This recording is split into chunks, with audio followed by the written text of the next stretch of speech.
Alhamdulillah, alhamdulillahilladzi hadana lihadza wa ma kunna linahtadiya laula an hadanallah. Asyhadu an la ilaha illallah wahdahu la syarika lah. Wa asyhadu anna sayyidana wa nabiyyana Muhammadan abduhu wa rasuluhu la nabiyya ba'dah. Allahumma salli wa sallim ala sayyidina Muhammadin wa ala alihi wa sahbihi ajma'in. Amma ba'du, fa ya ibadallah, usikum wa iyaya bitaqwallahi faqad fazal muttaqun. Ittaqullah, ittaqullah haqqa tuqatihi wa la tamutunna illa wa antum muslimun. Yaqulullahu ta'ala fi muhkami tanzilihi wa huwa asdaqul qailin. A'udzu billahi minasy syaithanir rajim. Bismillahirrahmanirrahim. Ya ayyuhalladzina amanu idza nudiya lis-salati min yaumil jum'ah fas'au ila dzikrillahi wa dzarul bai' ila akhir ayah. Wa qala Rasulullah sallallahu alaihi wasallam, man lam yashkuril qalil wal lam yashkuril katsir, man lam yashkurin nas lam yashkurillah. Shadaqallahul azim. وصدق رسوله النبي الحبيب الكريم ونحن على ذلك من الشاهدين والشاكرين والحمد لله رب العالمين. Para hadirin, para jamaah salat Jumat Masjid Baitur Ridwan yang berbahagia. Pertama, mari sama-sama kita panjatkan rasa puja serta puji beriring syukur kita kehadirat Allah Subhanahu wa taala yang telah memberikan nikmat iman, nikmat Islam, wabil khusus nikmat sehat wal afiyah. Alhamdulillah wa syukurillah, dengan nikmat yang Allah limpahkan pada kita semua, kembali kita dapat hadir di masjid yang kita cintai ini dalam rangka mendekatkan diri kita kepada Allah Subhanahu wa taala.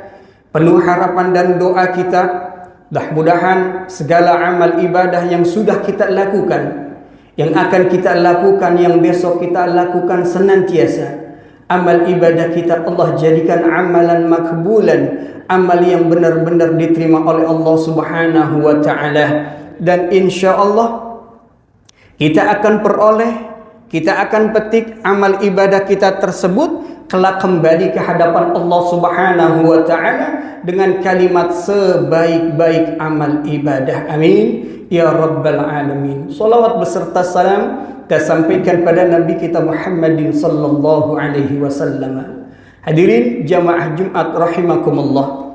Sebelum khatib menyampaikan khutbah yang bertemaan menyambut bulan Rajab dan mengikuti akhlak Rasulullah sallallahu alaihi wasallam, terlebih dahulu khatib berwasiat khususnya untuk diri khatib pribadi, umumnya untuk para jamaah, mari sama-sama kita tingkatkan rasa takwa kita kepada Allah Subhanahu wa taala dengan makna, dengan arti takwa sebaik-baik kita untuk melaksanakan segala perintah Allah dan Rasulullah, dan kita berusaha sekuat tenaga kita semaksimal mungkin untuk meninggalkan hal-hal yang Allah dan Rasulullah larang kepada kita.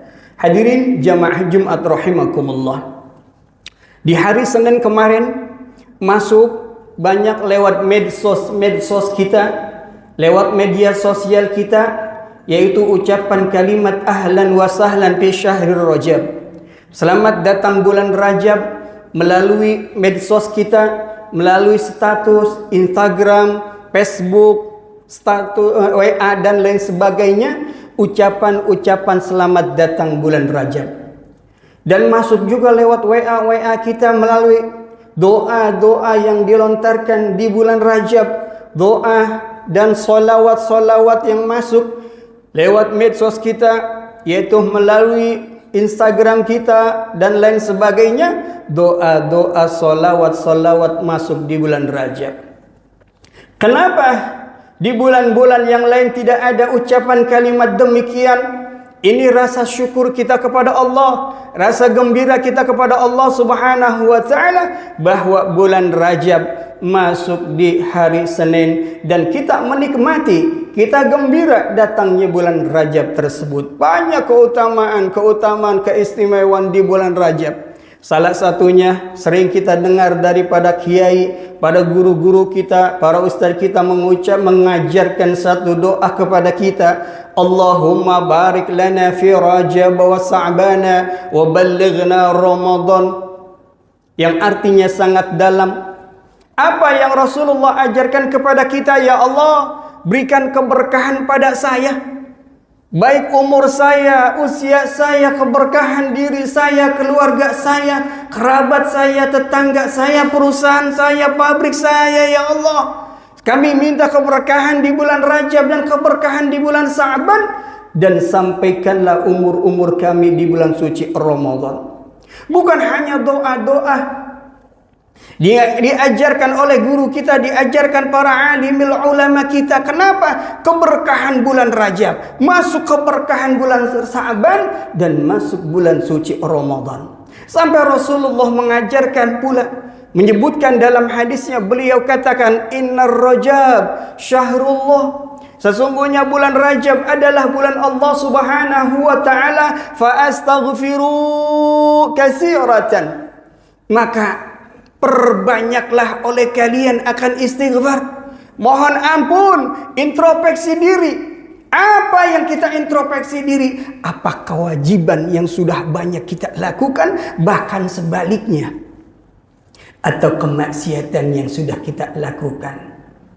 Masuk bulan Rajab adalah bulan Allah Subhanahu wa taala. Wa Sa'ban syahri, kata Rasulullah, dan bulan Sa'ban adalah bulan aku. Fa astaghfiru min salawatihi fa aksairu min salawatihi. Maka perbanyaklah kalian berselawat kepada aku. Sesungguhnya nanti orang yang banyak berselawat kepada aku, ia akan lebih dekat kepada aku dan ia akan memperoleh syafaat dari aku. Amin ya rabbal. Wa dakhalal jannata, yaitu syahrul ummati. Persiapkan kalian di bulan Rajab. Hidupkan kalian salawat di bulan Sa'ban, dan persiapkan diri kamu semua di bulan suci Ramadan. Inna Ramadana syahru ummati. Beliau mengatakan bahwa sesungguhnya bulan Ramadan adalah bulan umatku. Hadirin jamaah sekalian yang berbahagia, banyak sekali keistimewaan di bulan Rajab, di antaranya yang masuk melewat medsos kita, melalui hadis Rasulullah, melalui YouTube para kiai, para ulama sudah menerangkan tentang keutamaan di bulan Rajab. Salah satunya, barang siapa yang berpuasa di bulan Rajab, maka Allah Subhanahu wa taala akan berikan pahala seakan-akan ia puasa 1 bulan penuh. Ada satu akhlak Rasulullah sallallahu alaihi wasallam yang ketika akhlak Rasulullah ketika itu sedang berada di Masjidil Haram. Dan ketika di Masjidil Haram, Rasulullah melihat tukang sapir, tukang minta-minta di depan pintu Masjidil Haram. Dan Rasulullah berkata dalam hatinya, apa beliau katakan? Ya Allah, itu tukang minta-minta dalam keadaan baju yang compang-camping. Itu tukang minta-minta dalam keadaan muka yang hitam, muka yang dekil, dalam keadaan rambut yang jimbal, dalam keadaan rambut yang keriting, dan dalam keadaan maaf-maaf yang menjijikan. Apa kata hati Rasulullah? Besok pagi saya mau sarapan dengan tukang sapir tersebut. Benar, kalau cara kita habis sholat subuh, Nabi langsung cari tukang nasi uduk, dia beli 1 bungkus, dia samperin tukang minta-minta tersebut. Rasulullah mengucapkan, Assalamualaikum ya Abdullah. Tukang minta-minta enggak menjawab. Tukang minta-minta itu enggak menjawab Rasulullah karena dalam keadaan mata yang buta. dalam keadaan mata yang buta, penuh dengan rebek, muka yang kusut. Tukang minta-minta bilang, "Man anta? Siapa kamu?" "Ana Abdallah, saya adalah hamba Allah." "Ma taf'ulu lihadza?" "Mau ngapain kamu kemari?" Dalam keadaan mata yang buta. "Saya mau ngajak sarapan sama bapak," kalau bahasa kitanya. Apa kata tukang sapir tersebut? Dengan suara yang lantang dia bilang, "Hei hamba Allah, saya duduk di sini menjadi tukang minta-minta. Di depan saya ada mangkok. Orang lewat yang ngasih 1.000, yang ngasih 2.000, yang ngasih 3.000, yang ngasih 5.000. Di sini saya duduk 10 sampai 15 tahun.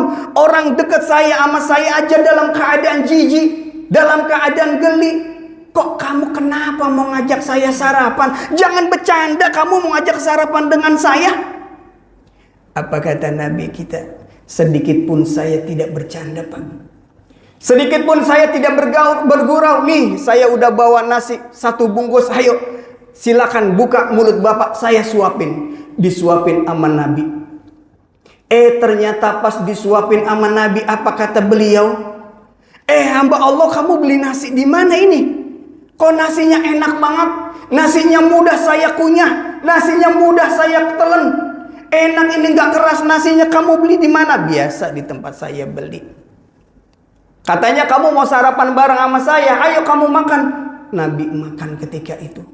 Disuapin lagi sama Nabi, suapan kedua dia bilang enak nasinya. Pas ke suapan ketiga tukang sapir ngomong, Pak. Ketika suapan ketiga apa kata tukang sapir?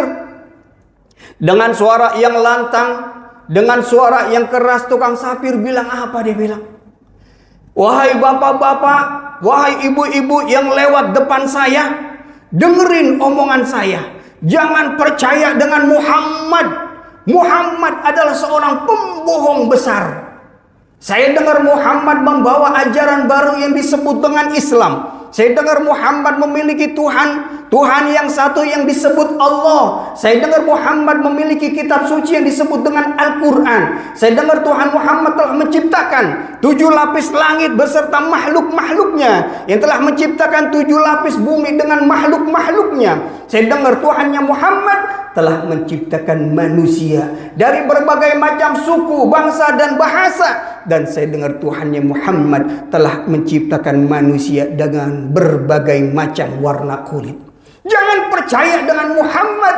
Muhammad adalah pembohong besar." Karena dalam keadaan mata yang buta, dia nggak bisa melihat di sampingnya siapa, yang nyuapin siapa. Ketika itu ada sahabat yang lewat. Apa kata sahabat? Muhammad. Apa kata Nabi? "Shh, jangan berisik, udah biarin aja." Kata gitu aja. "Kamu nggak sakit hati Muhammad, kamu dikata seperti itu, kamu dicemooh seperti itu, kamu dibully seperti itu, kamu nggak marah Muhammad?" "Sedikit pun saya tidak marah, wahai sahabat." "Apa yang kamu harapkan dari tukang minta-minta tersebut? Apa yang kamu inginkan dari tukang minta-minta tersebut?" "Aku mengharapkan agar dia beriman kepada Allah. Agar beriman kepada aku, akan menyembah dia, akan menyembah Allah. Yang tadinya dia menyembah berhala, tinggalkan berhala, dia akan menyembah Allah. Yang tadi dia menyembah api, tinggalkan api, dia akan menyembah Allah." Muhammad, seandainya tukang sapir itu nggak menyembah Allah, nggak beriman kepada kamu, wahai Muhammad, apa yang kamu harapkan? "Aku berharap anak cucu turunannya akan beriman kepada aku dan beriman kepada Allah." Nabi bertanya, "Wahai sahabat, kamu mau kemana?" "Saya mau ke sana, wahai Rasul." "Lanjutkan perjalanan." Sehari, 2 hari, ketiga hari, Rasul sakit, nggak nyuapin lagi sampai meninggal dunia.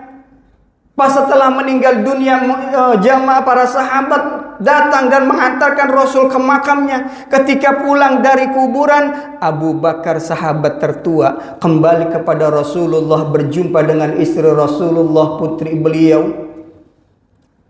Apa yang ditanyakan, "Wahai Aisyah putriku, istri Rasulullah, ada apa wahai ayah?" Ketika Rasulullah meninggal dunia, apa ada wasiat yang beliau titipkan kepada kamu buat kami para sahabatnya? "Ada ayah." "Apa wasiatnya?"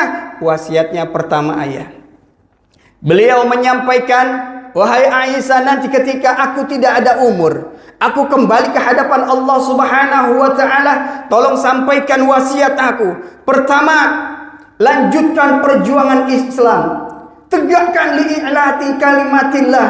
Mereka yang menyembah patung, kembalikan mereka nyembah Allah. Mereka yang nyembah matahari, kembalikan mereka nyembah Allah. Mereka yang menyembah api, kembalikan mereka yang nyembah kepada sembah Allah Subhanahu wa Ta'ala. Tegakkan kalimat la ilaha illallah. Tegakkan kalimat la ilaha illallah, tiada Tuhan selain Allah, wahai Aisyah.